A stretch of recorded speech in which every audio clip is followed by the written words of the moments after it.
Welcome to GTC's Teaching Tidbits Blackboard Ultra.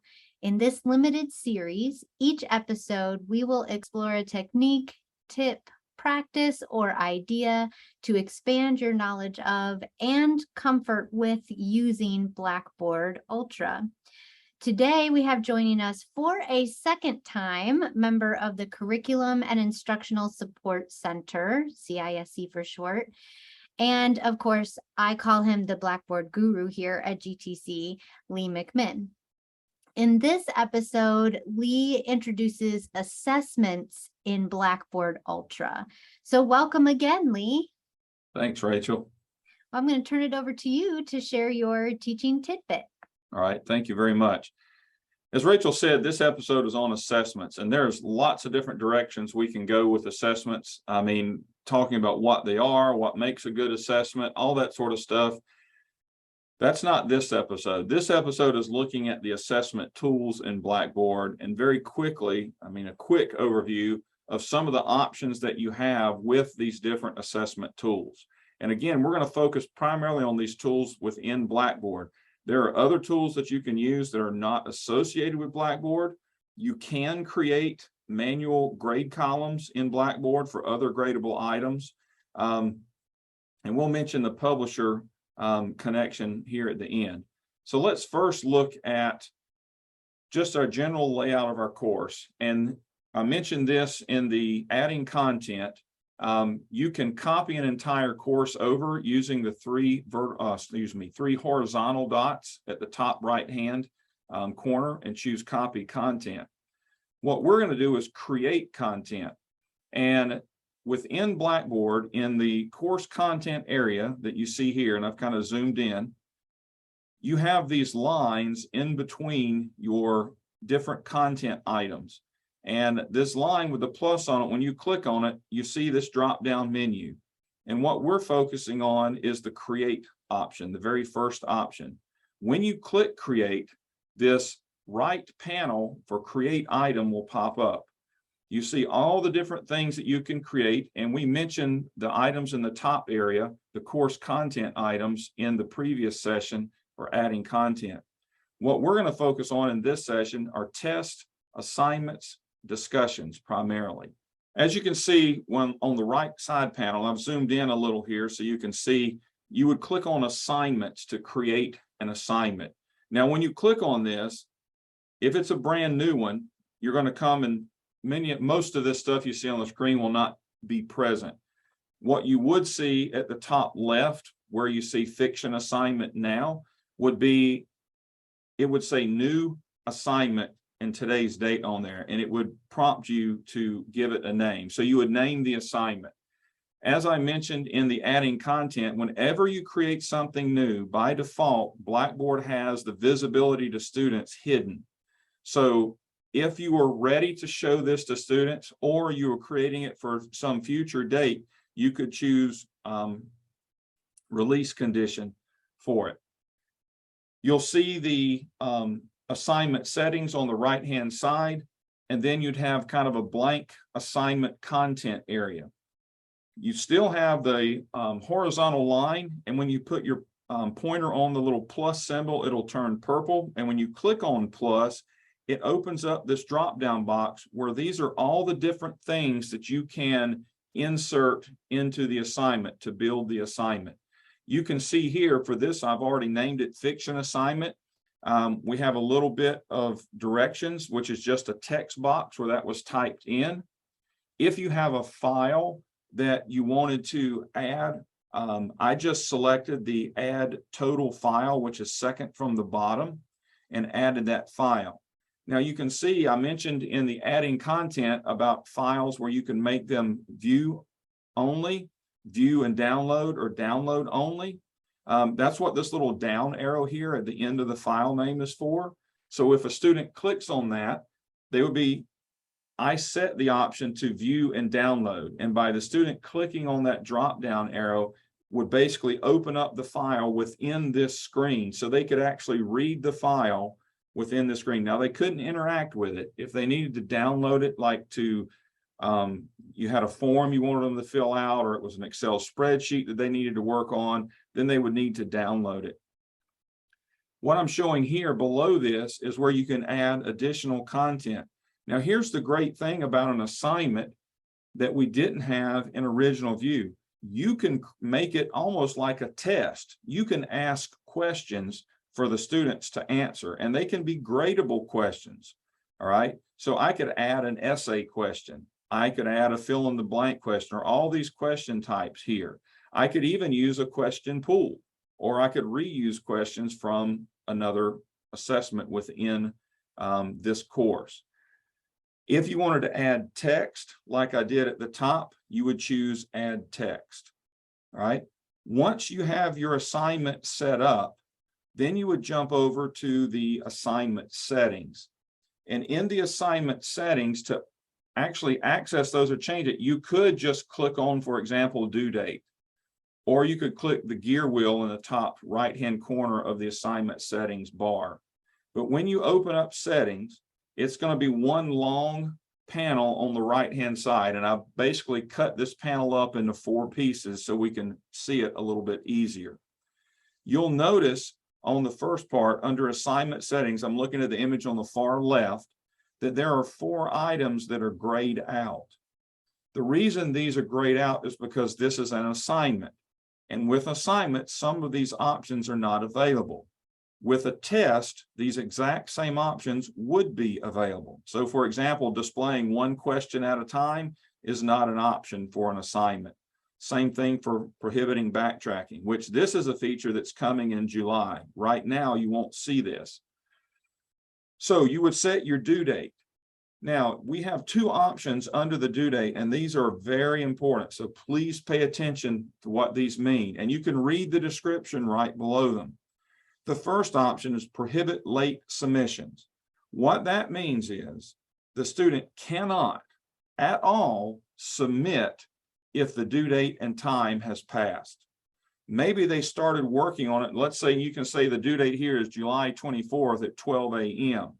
Let's say the student starts working on it at 10 p.m. on the 23rd, and they're typing away, they're working on the project, they just about got it done, something draws their attention away from it, they don't get back to click submit until the 24th at 12:05 a.m.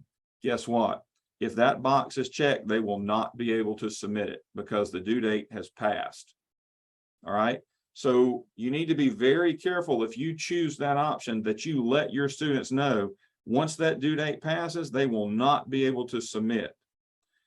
Now, the other option, and these also apply to tests, the other option is prohibit new attempts after the due date. What this allows is if a student has started working on the assignment, maybe they have a draft, maybe they've opened it, but they haven't submitted it yet. If this option is checked off and the due date passes, it will let them submit if they've already started it. All right. But they would not be able to start a brand new attempt. If they had 3 attempts on it and this was their first one, they submitted it and wanted to do it again, they wouldn't be able to start a new attempt after that due date and time. Now, this third option is unique. We don't have this in original. It's called class conversations.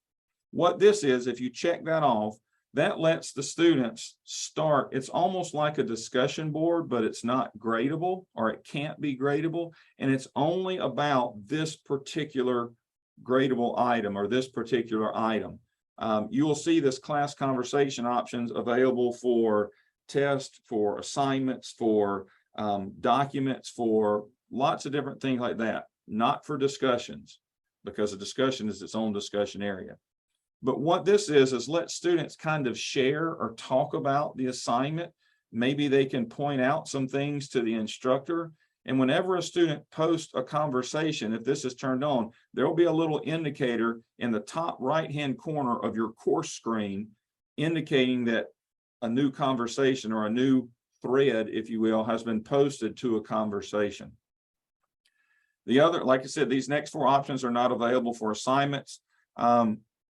There is a capability of collecting submissions offline, and we'll cover that in another segment. The grading and submissions, this is where you set the category, you set the number of attempts allowed. This is all the same for a test as well. You can grade using points or percentages. You can set the maximum points. Now for an assignment and grading test, you can choose to hide the student's name. That's like grading anonymously, which we were able to do in original.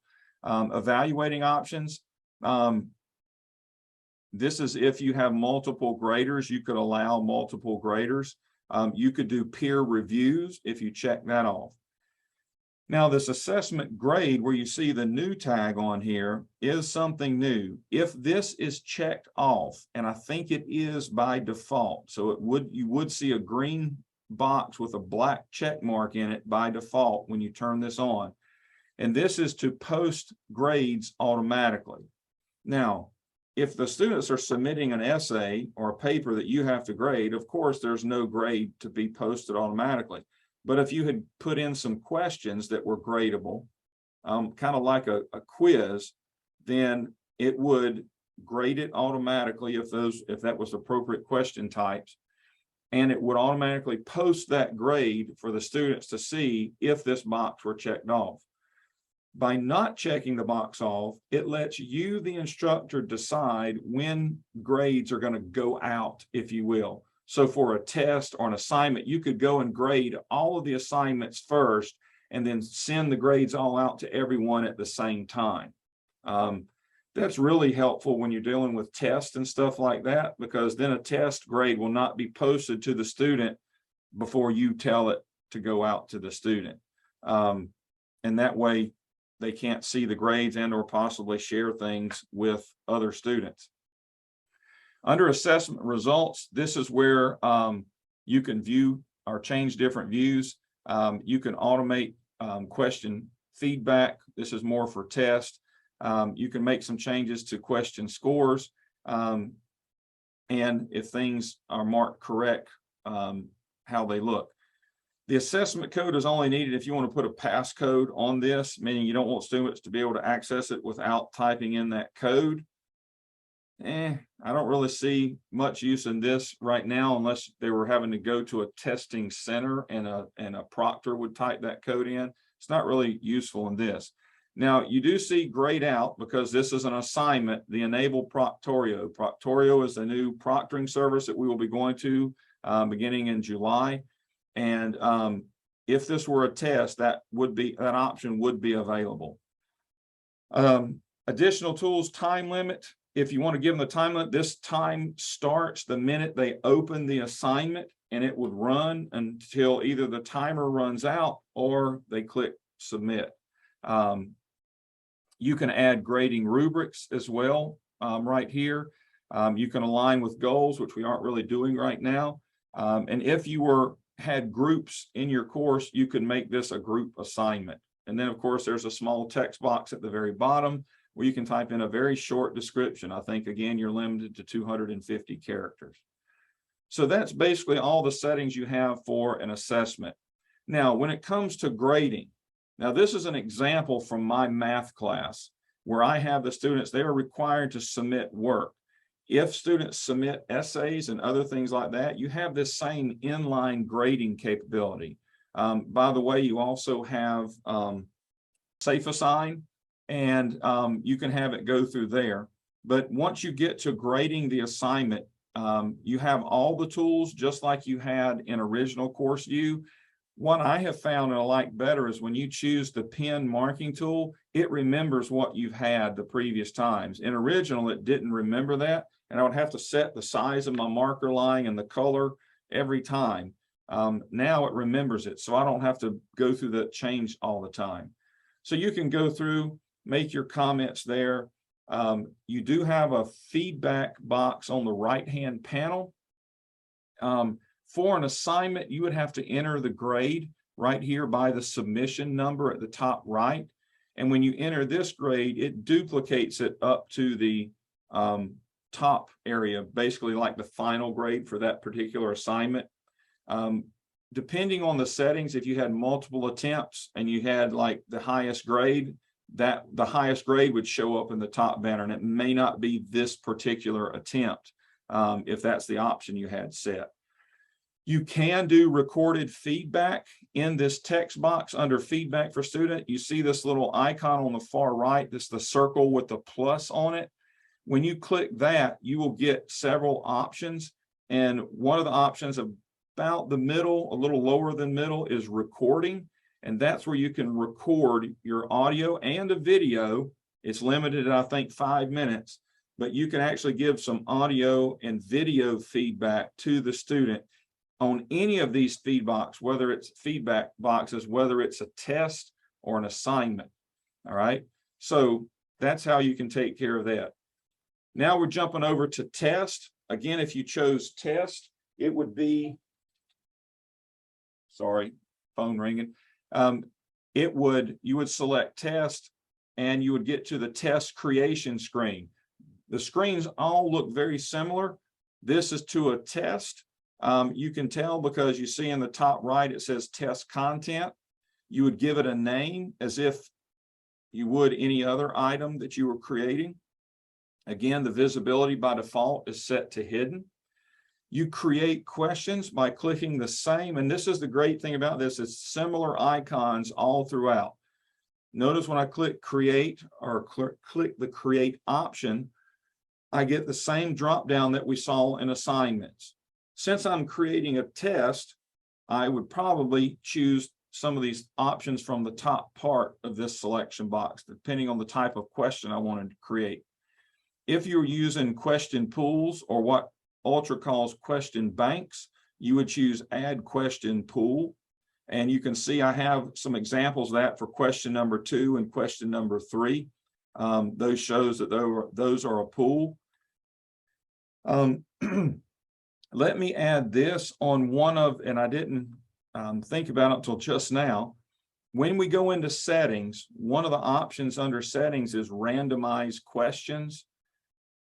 If you choose to add a text block, like directions within the test, so as part of this test sequence, that randomizing questions will be grayed out because it would assume that this block of text was an item that could be randomized, and if it's directions or something like that, you don't want that randomized. So Blackboard right now has it set to where if you use a text block inside of a test, it will not let you randomize the questions.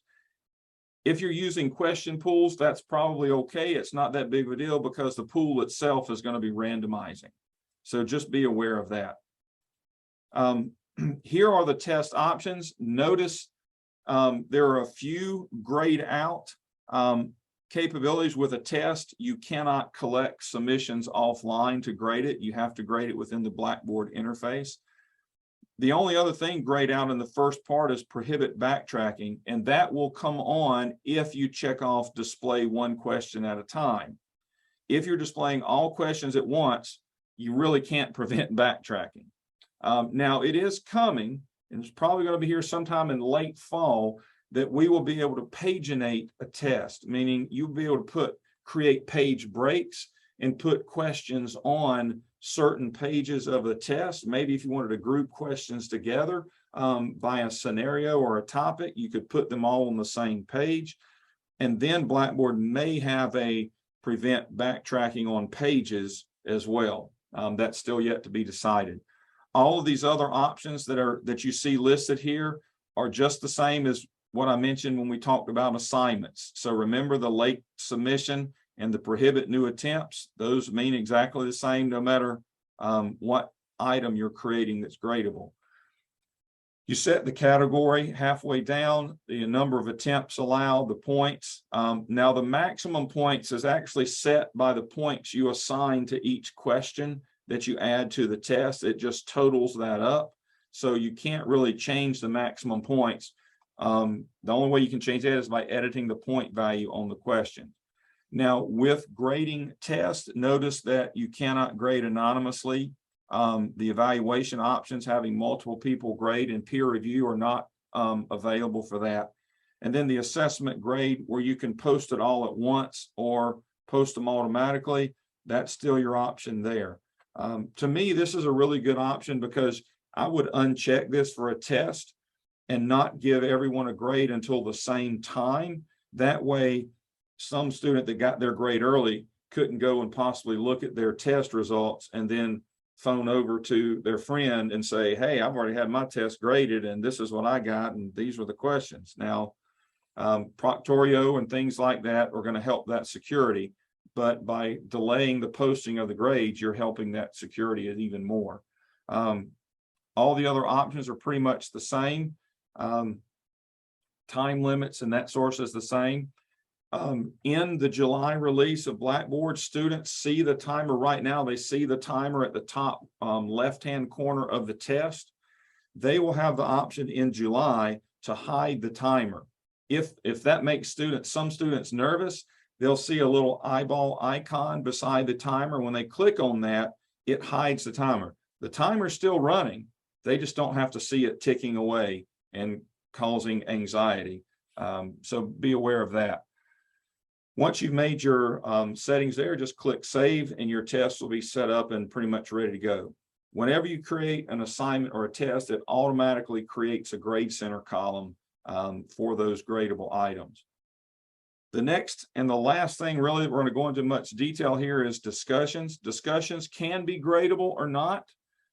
Some instructors have required discussion boards that are graded, others don't. And again, that's totally up to the purpose of your course. When you create a discussion, similar screen, settings are over on the right-hand side. To access the settings, you just click the little gear icon on the far right-hand side. When you go to those options, I think I have a screenshot here, is by default, it is checked off. The first option says display on course content page. That means it's going to put it on that same place where I mentioned where you could create folders and modules and all those sort of things. It puts a link to the discussion forum on that page. So if you create this in the discussion area and you don't uncheck that box and you click save, it puts it at the very bottom of the page. You can then drag and drop that anywhere on that page you want to. If you want to put it inside of week 1 folder or module 1 folder, you can, or module 1 module 1 inside of that module area, you can drag and drop it there. The other options are kind of self-explanatory. If you want the discussion to be gradable, you would need to check the grade discussion option. Set the participation by, that's kind of the due date. You can set the points, whether by either points or by percentage. You can even add a grading rubric if you have a rubric set up. And again, you can assign it to groups if you're using groups. Once you make all those settings, just click save and your discussion board is created. Now, let's say you create a discussion board in the discussion area and you didn't know what display on course content page meant, and so you uncheck that box. Or let's say you converted over an original course and it didn't come over in the content area, but you wanted it there. All you have to do is go to the discussions area, click on edit that discussion, and then come to the settings here and just check off this top box. When you do that, and after you click save, again, it's going to put it at the bottom of the content page, and then you can drag it up and drop it in any folder or module, or drop it in any location on that page that you want to put it, to kind of put it in order where the students are expecting it to be.